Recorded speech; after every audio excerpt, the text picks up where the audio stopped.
Aiwa tadzoka zvakare pano pachibanda media nepaSaint TV kuti tinge tiri tinokupai update yezviri kuitika kuno kuWesley muguta reHarare. Zita rangu riri pachitupa nchinzi Uncle Saint Chigotomba mana mai venyu. Ndakanzi na baba Chirenje, Professor Chirenje vakabva vandipa title yekunzi doctor. Vachazotsanangura futi kuti udokta wangu uri papi. Handingabayiwe nevarwere vachiuya kuti vange vari vanorapwa.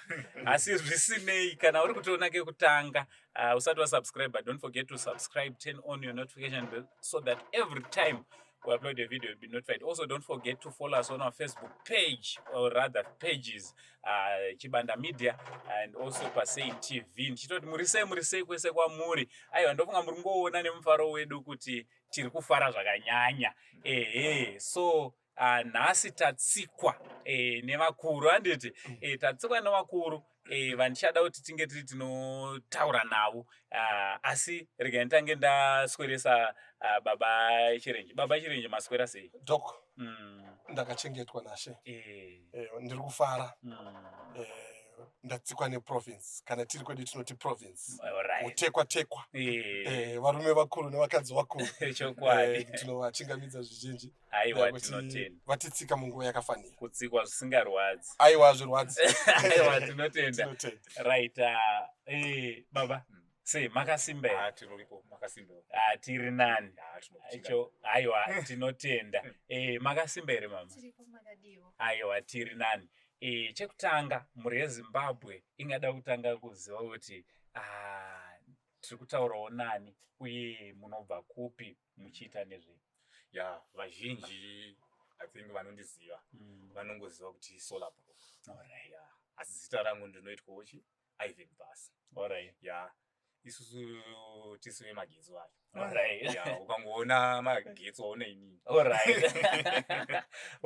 Alright. Company ndo imwe chete. Solar Pro Contractors and Electricals.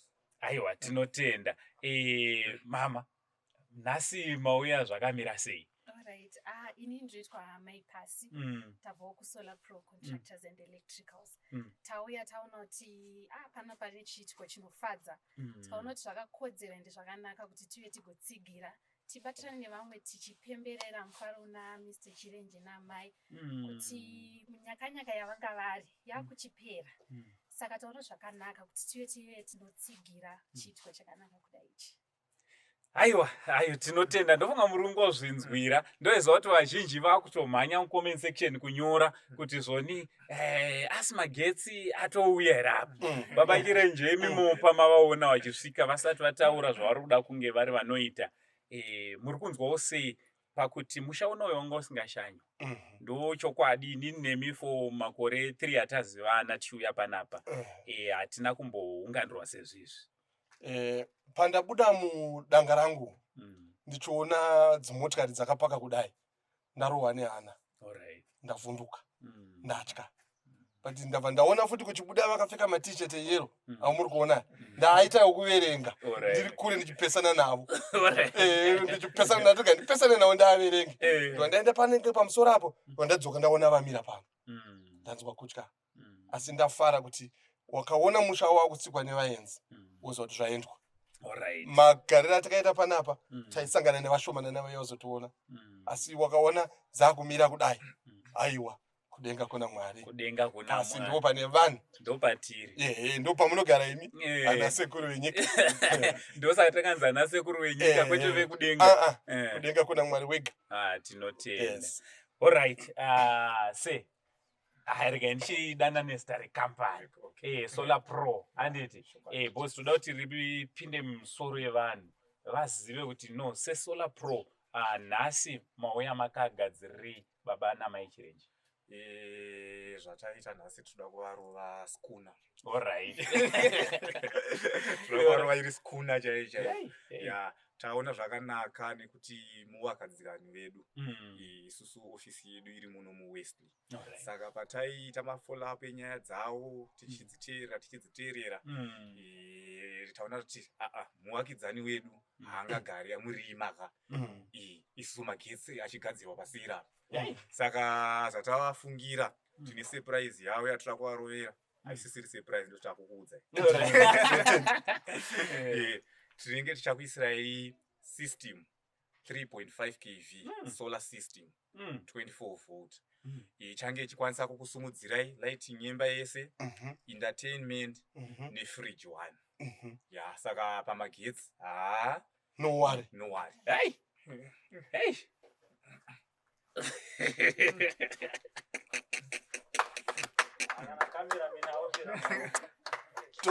I cannot cry before the cameras because these people, they will also cry with me. But the truth of the matter is, I never thought, I've never expected that in my life. Kuti, one of these good days I will have solar at my house. Ish. Thank you, thank you. Unombosvika paupera munozoti ndanga ndogara nchiudza vanhu kuti kutenda I feel like kune mashoko mashomo because munhu akakupa plate esadza unongo thank you, ukapiwa kape mvura thank you, ukapiwa masola thank you, but ndinotenda kuti kuna Mwari kudenga. Mwari ndiye anoropafadza kambani yenyu dai Mwari avaitira zvakanaka. Zita zvakare Solar Pro Contractors and Electricals. Ndakuti tauro inini futi dzokorodzai Solar Pro Contractors and Electricals. Solar Pro Contractors and Electricals. Ndizvozvo chaizvo. Musha wemagetsi. Aiyo. Ava vanhu vanopedza masports. Vanopedza masports. Toda kuti ndizivise kune vanenge vachitozoda. Ivo ava vakanditi ango isusu hatisi kuda kumaketa. Aizvozvo vakandisimbisa zvikanzi aiyo toda kuitirawo mudharo taifana takamuitira something kumashure but muvakidzani wedu toda kuvaitira something saka semuvakidzani aiwa musataure zvekuti ndikati aiyo isu hatizogone manje kurega kutaura nekufarisa zvonzi nyarira zita rangu ini ndiri kufara Lazima zvatinozoita manje gaisusu ana professor tinokoka musha wese kuti uyemuone zviri pano pavanopedza kungozviita takutodenzera kuti uyemuone zviri kuno saka ivo zvavo vachanyarara isisi tichangotaura kuti uyemuone zviri kuno kozvaitwa naniko naSolar Pro Contractors and Electrical ivo vakanyarara isi tichitaura rabasa redu ivo ngavanyarare zvavo chokwadi kana bhishopu vashamisika vatarisa kuti vakada kubuda misodzi vanga vasina kutozvitarisira ende handifunga kuti kwavo futi vane magetsi bishopu magetsi zvakamira sei vanofanira kutoti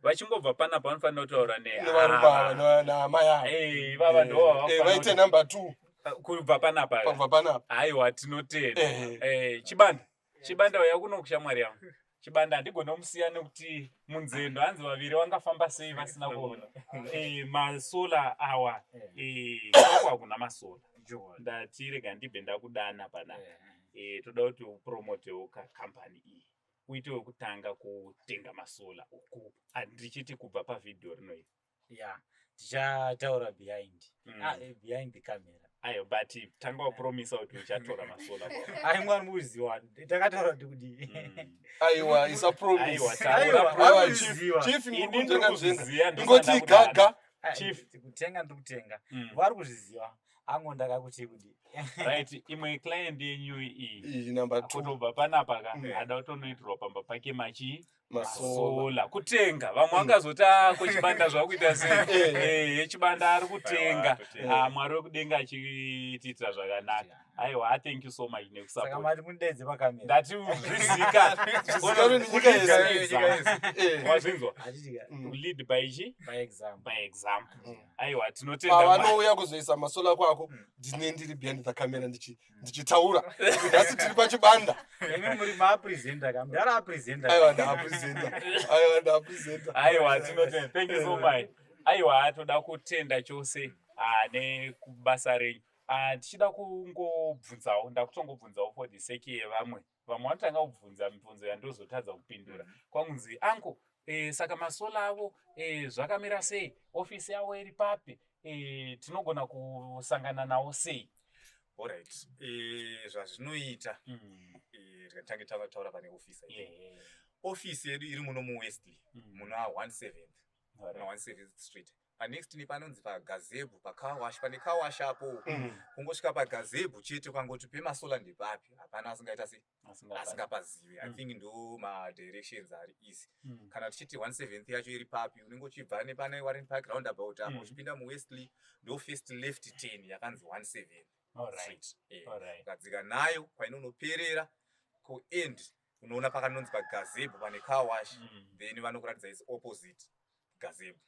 Alright. Phone numbers chida. Phone number munotibata pane 0774 21 333 6. Alright. Todzokorodza zvakare 0774 21 333 6. Aiwa, tinotenda. So number ndodzataisa pa screen idzo. Zvina kunaka kuti nguva inoyi nguva yekupera kwegore musha wako unge usina magetsi. Ngatizamei. Murima mu Christmas muno. Christmas inongoda magetsi akati wow. Kutangirwa na chirenje. Aiwa, ufane uzosarira pazvirongwa zvaichona zvese. Mama regai tidzoke kwamuri mungotaura shoko renyu rekupedzisira ramungada kusiyira mhuri yeZimbabwe tichitarisa kuti dambudziko rakanga rina vachirenje kune madzimai kunze uko vanosangana nekuvawo nematambudziko nedzimhuri dzavo mukada kuvapawo shoko rekuti kudii? Okay, maita basi. Ini shoko randinaro nderekuti harisi kumadzimai chete. Riri kune mumwe nemumwe wedu munyika yedu yeZimbabwe. Takatarisa nyaya baba chirenje inyaya inobata zvikuru ende uri mumwe munhu unoita give up, unoita throw in the towel.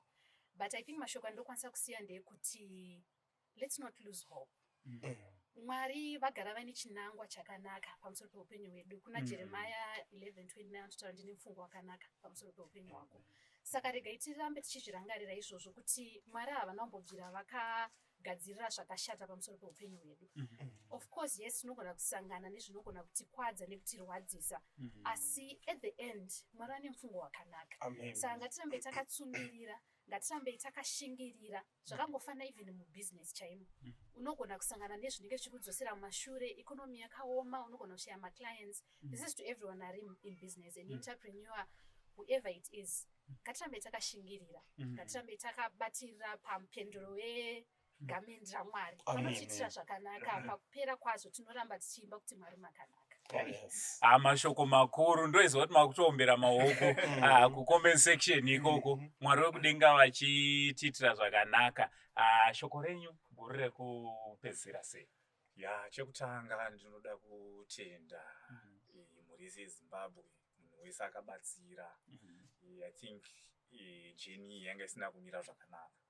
Saka ndinoda kuappreciate kuti semaZimbabweans tinenge takaunderstanda chinhu chinonzi kubatana zvakanaka. Kana mumwe apinda mudambudziko zvirambe zvichienderera mberi. Even kune vamwe vandoshandidzana navo maservice providers.